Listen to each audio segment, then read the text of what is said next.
Bismillah ar-Rahman ar-Rahim, in the name of God, the Compassionate, the Merciful. Thanks for coming today.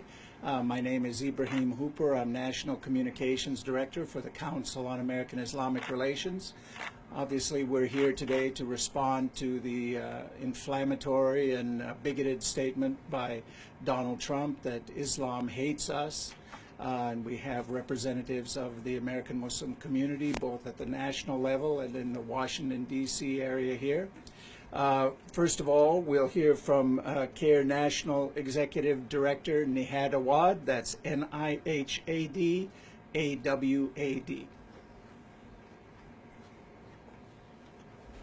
Thank you, Ibrahim. Good afternoon, and thank you for coming. I wish we did not have to come today to comment on yet another statement by Donald Trump. The clear point that I would like to make today is we're fighting extremists in the Arab and Muslim world. Those extremists are really the outlaws. They are the exception.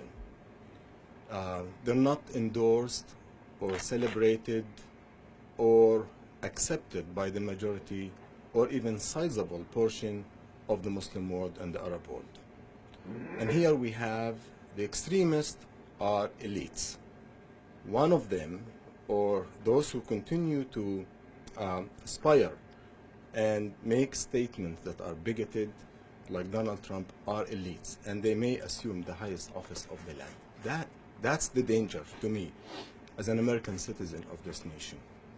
So Donald Trump has moved from proposing the unconstitutional ban on all Muslims from entering the United States to now attacking the Islamic faith and suggesting that there is an unbelievable hatred of us in Islam. If by us Trump means Islam dislikes people who endorse intolerance and bigotry, then he's correct. If by us Trump means Islam dislikes people who build walls and divide society, then he's correct. If by us Trump means Islam dislikes those who do not love their neighbors, then he's correct. Both Islamic and American values fully reject bias and racism. In the Quran, God teaches us, O mankind, we have created you from a single male and female, and we made you into nations and tribes. The most honorable of you in the sight of God is the most righteous. The Quran 49:13. Mr. Trump is talking about Islam, and that's how Islam views mankind. Mr. Trump has built his campaign as a vehicle of injustice and intolerance. In doing so, he has attacked the disabled, Mexicans, Muslims, African Americans, Asians, and women. While he needs to apologize to all of those and many other groups for his divisive campaigning, this latest act of bias includes a few specific groups who deserve an apology. Trump should apologize to all of the American Muslims who have served honorably our nation's armed forces.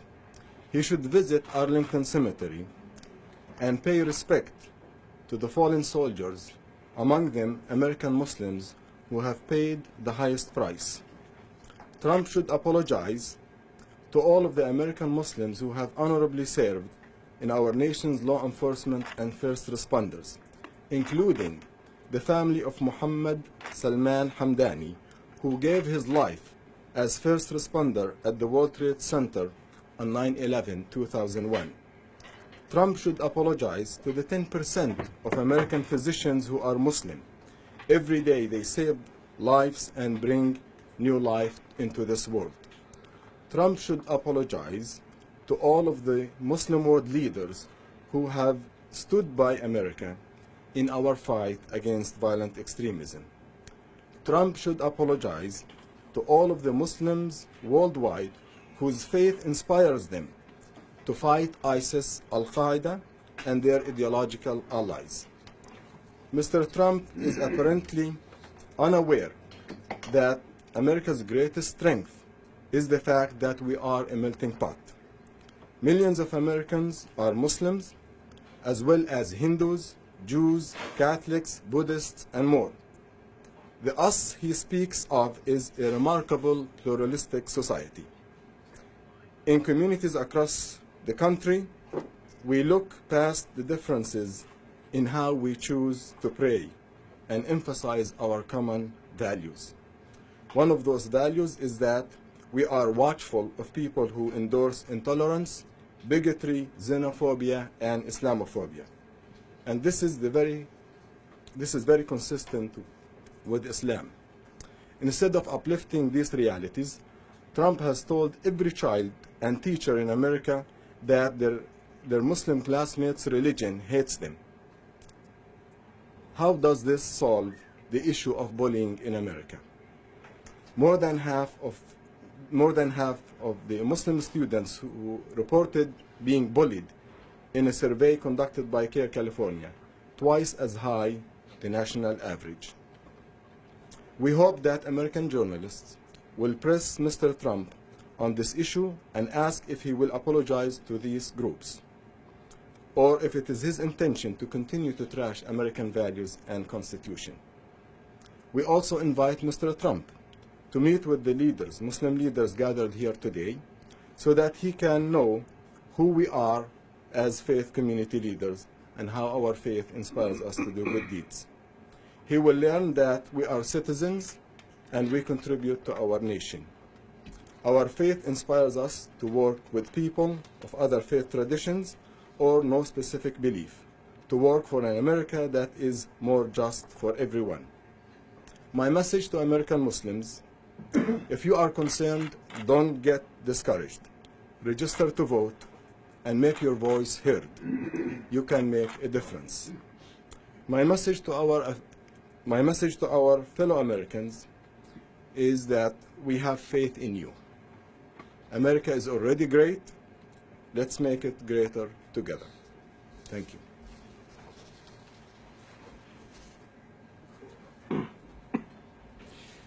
Next, we'll hear from Osama Jamal, Secretary General of the U.S. Council of Muslim Organizations. Thank you. Yeah, my name is Osama Jamal, O-U-S-S-A-M-A. Last name is J-A-M-M-A-L. The U.S. Council of Muslim Organizations is a national umbrella organization of several national organizations, regional and local as well. The U.S. Council of Muslim Organizations is outraged by the statement of Mr. Donald Trump, who continues to offend not only American Muslims, but the majority of American people by dividing us into different groups that vomits only hatred against women, against black, against Latinos, against Muslims. And this kind of rhetoric that Mr. Trump is vomiting into this society that looks to bring itself together adds nothing but division among a society and a nation that needs to come together.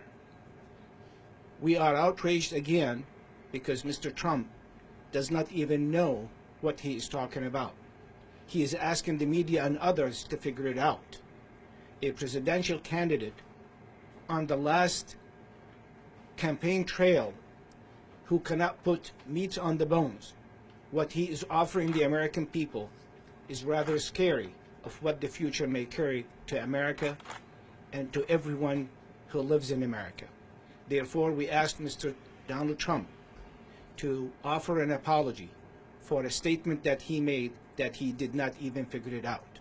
We believe that he has been given wrong advice to make statements against a community that is law-abiding, patriotic, and love America as much as he loves America, and even more. Therefore, we look upon the American people to show Mr. Trump what America is all about and who are the true Americans who are patriotic and loving to their country and adhering to the very values that made this country great. Thank you.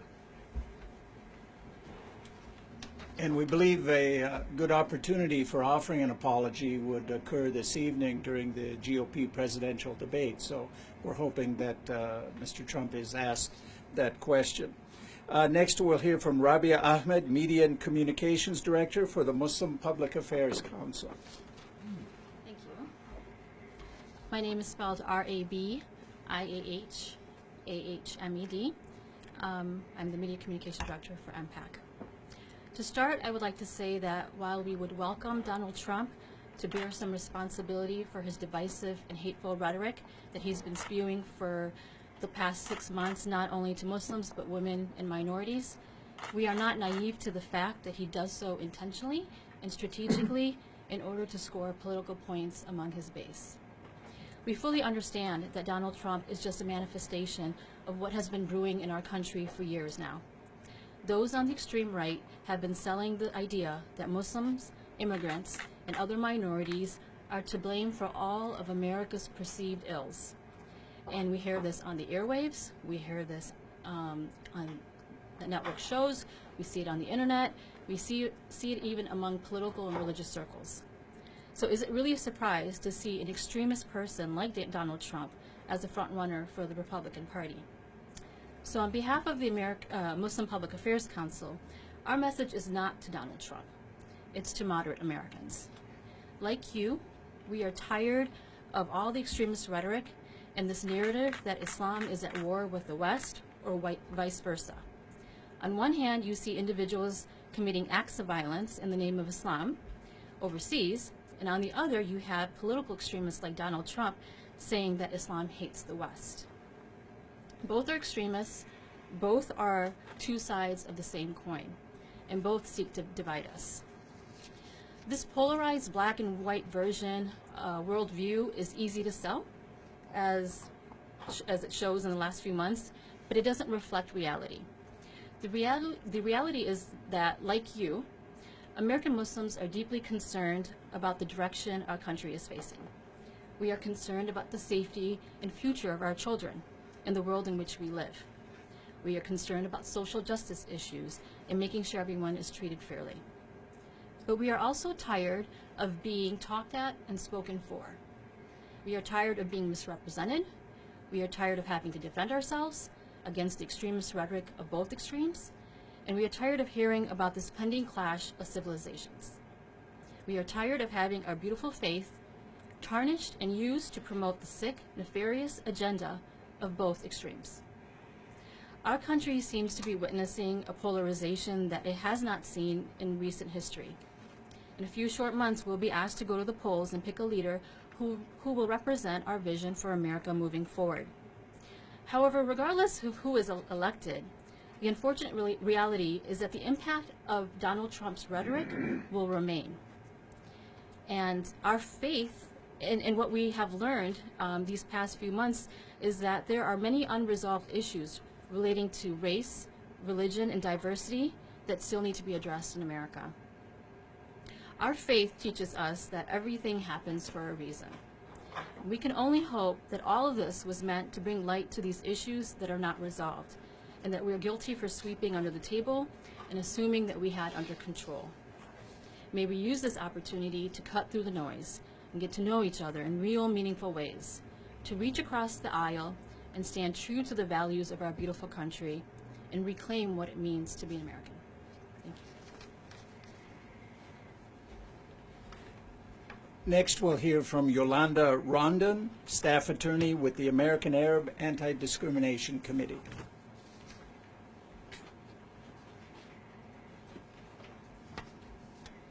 Good afternoon. My name is Yolanda Rondon. I'm an attorney with the American Arab Anti-Discrimination Committee. And on behalf of American Arab Anti-Discrimination Committee, which is the largest national grassroots association across the United States, we demand not only that Trump issue an apology for his hateful rhetoric, but that he actually holds himself accountable and responsible as a presidential candidate for his actions, meaning that his policies, platforms, and decision-making actually are reflective of our respect for human and civil rights for all Americans. And when we say all Americans, that means and includes our Americans as well. There is no us versus them. There is no other. That divide and conquer tactic will not work. We are all Americans, and we must all defend, and we all love our country and stand up here and respect these ideals. Now, since Trump has entered the Republican nomination candidacy, his candidacy has been built upon spreading and spewing hatred, bigotry, and faulty logic. After he advocated for the banning of Muslims to the United States, and after he tried to equate that all Arab refugees are terrorists, not only did his supporters actually attack, assault, and harass other members of minority communities, including Arabs and Muslims, but even went further than that to definitely attacking a spike in hate crimes that we haven't seen since 9/11. Now we have to make sure that his actions and bigotry are held accountable and continue to no longer exhibit and play into the fears and biases of others. What has actually made this country great, Trump, and Trump should hear this, is that our commitment to inclusion, diversity, and welcoming all immigrants and refugees. This is what has made our country great.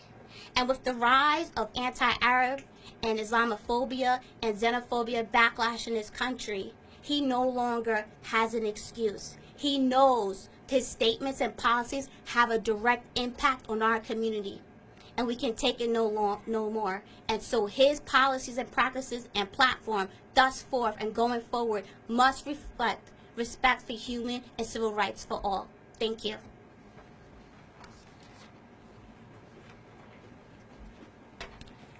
Next, we'll hear from Kristen Shremsky, Director of Media and Communications for American Muslims for Palestine.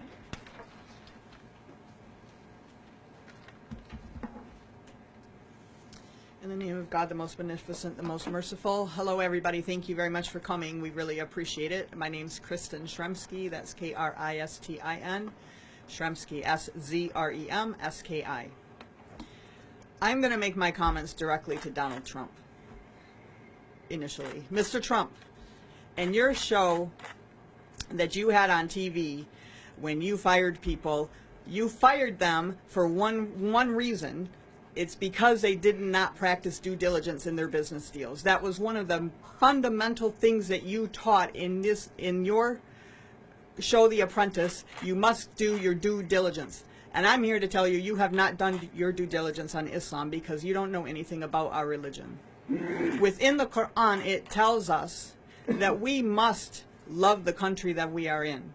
It tells us that you obey God, you obey the messenger, and you obey those who have authority over you. That can be taken to mean as your structures of government.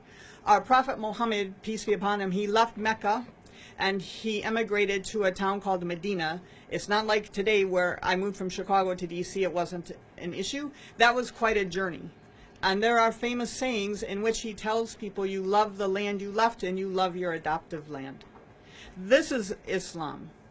Islam teaches us to be part of our societies. We all here together are working so hard to get our youth to register to vote, to get our people to become involved in civic engagement, because we are part and parcel of this society. I was born and raised in Michigan. I'm of German heritage. I was a Lutheran, and then I became Catholic. I chose this religion, and that is a fundamental right I have as an American. One of my ancestors signed the Declaration of Independence. His name is Oliver Wolcott. He's second from the bottom. All of these things together, though, does not make me any more of an American than all the people standing behind me here. We are all Americans. And I am demanding an apology from Trump, not because I feel that I need to justify myself. I don't need to stand here and tell you that I love my country. I do love my country. I would lay my life down for my country. But I don't have to tell anybody that, because I am an American. And this is really, really important. I am demanding an apology because, A, when Donald Trump, when you spew your rhetoric that is based on nothing, you are doing something for votes. You are thinking this is going to get you to the presidency. You think the end justifies the means. But what you are doing, you are harming my community. You are putting our lives at risk.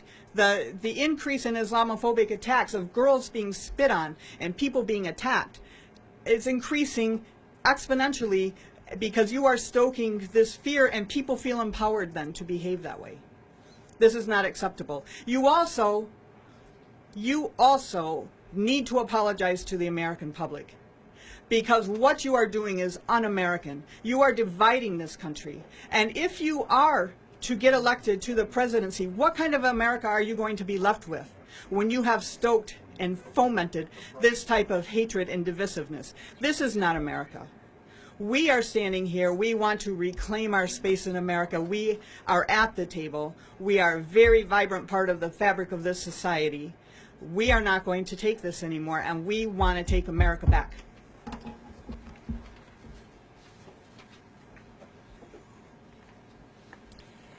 Next, we'll hear from Ramiz Abed, Director of Communications and Outreach for the Islamic Circle of North America, Council for Social Justice.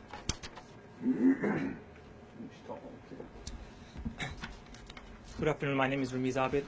First name Rameez, last name Abid. We too would like to join our fellow Muslim groups here in asking Trump to apologize for his ignorant remarks. Such statements have negative and sometimes violent consequences for millions of innocent Muslim Americans or even non-Muslims who are perceived to be Muslims. Such bigoted remarks only further divide us and have the opposite effect of making America great again. No nation can ever prosper by picking on minorities. It is completely hypocritical to criticize ISIS for picking on minority Christians and then turning around and doing the exact same thing here in the U.S. U.S. politicians should lead by example and not model themselves by following the erring ways of others in order to win favor with extreme right-wing groups and xenophobes. So no good can come from this. So we are very sincerely hopeful that Donald Trump will realize his mistake and apologize tonight. Thank you very much. Next, Rafi Ahmed, Chairman of the Virginia American Muslim Civic Coalition.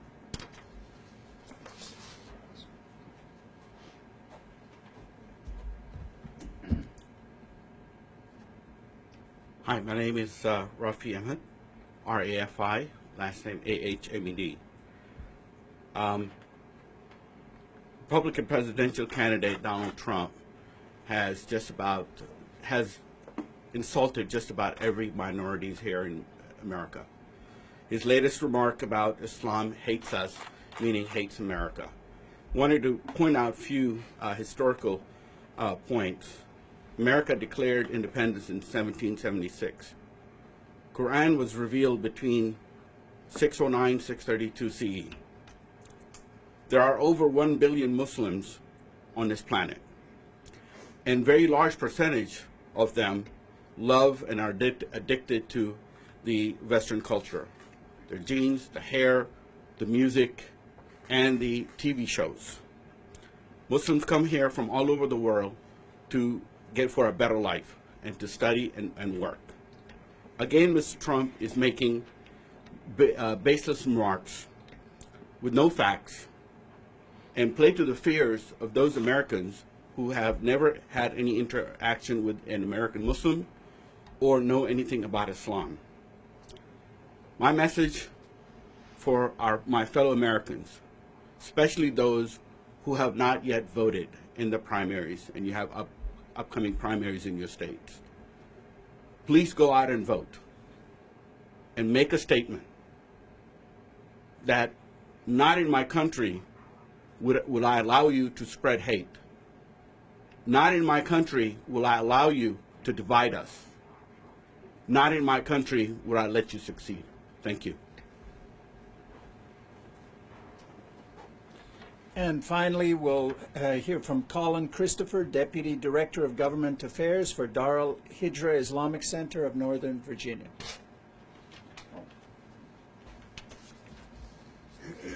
Colin Christopher, C-O-L-I-N, last name Christopher, C-H-R-I-S-T-O-P-H-E-R. On behalf of Dar al-Hijra Islamic Center, I'd like to offer a few reflections on the state of where we are today. As a Muslim, a husband, an uncle, a brother, an American, I'm really saddened by what I'm seeing and hearing from some of our top elected officials, and a few of those who aspire to become the next president of the United States. The hateful and uninformed rhetoric that Mr. Trump has said about Muslims and other majority immigrant groups and other groups that have been named, and the cowardice, avoidance to condemn such ideas. Florida's current governor, Rick Scott's repeated sidestepping of direct questioning on MSNBC's Morning Joe comes to mind. These public statements, or lack thereof, and are disgraceful and dangerous. The fear-based violent atmosphere that has been heightened, it was there before, but it's been heightened through this type of rhetoric by Mr. Trump and others, is not the kind of America that I was raised with in Wisconsin, not the kind of America that many of us were raised with wherever we were raised, whether in this country or other places. And these are far from the kinds of solutions that Americans desire and need. Let me offer a brief snapshot of the challenges we face right now. We have growing wealth inequality at a level unseen since the 1930s. The pie is bigger than ever, but middle class and working families are getting a thinner and thinner slice. Nearly 1 in 4 children live in poverty. Nearly the same number live just above the poverty line. People are unstable, they're scared, they're angry, and justifiably so. Of the wealthiest 30 countries in the world, it is the least likely that someone living in this country is able to climb out of being born into a family in the bottom fifth, above that, and out of poverty. The American dream is exactly that. It's a dream for most. It's not a reality. So we have real problems to address. And in response to those challenges, people seeking the highest office in the land are scapegoating Muslims and other immigrant groups for the most pressing issues facing working families in America. They're inventing things about Muslims and our faith and other minority groups who have been living on this very land for hundreds of years longer than many European groups who first traveled to America in the 19th century. Which brings me to my next point. Our country is a land of immigrants. The Constitution of the U.S. recognizes the value of diverse ideas and commerce, and that is what has made the U.S. so strong and influential. Let us not forget that nearly every person living in this country, their ancestors came from somewhere, whether by choice or whether by force. Whether they were blacks during the transatlantic slave trade, whether they were Jews during World War II, or whether they're from Latin America, Africa, and Asia escaping violence and war today. And once someone arrives, they're expected to participate in the public square and contribute in tangible ways, not just talk. And that is exactly what Muslims in this country have done and continue to do. The Muslim vote has been decisive. The Muslim American vote was significant in Congressman Jerry Connolly's recent election victory here in Northern Virginia. And just this past Tuesday, the Arab and Muslim communities in Michigan were decisive in deciding the Democratic primary results. These are facts. We're calling upon all political leaders and those seeking the highest public office to honor the First Amendment by exercising their freedom of speech with the responsibility of civility and respect for all of America's people.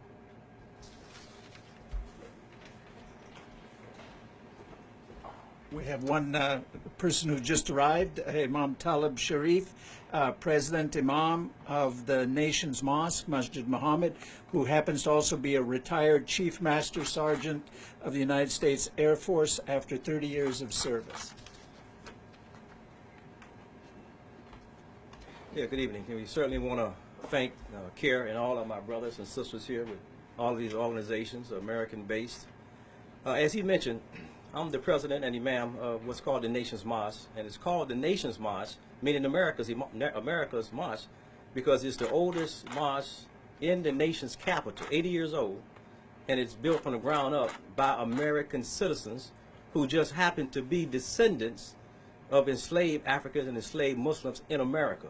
So its history is connected to America's life, and it was produced along the path to see humanity free here in America. Free of bigotry, racism, discrimination, all of these things that we're seeing right now. So it certainly bothers us.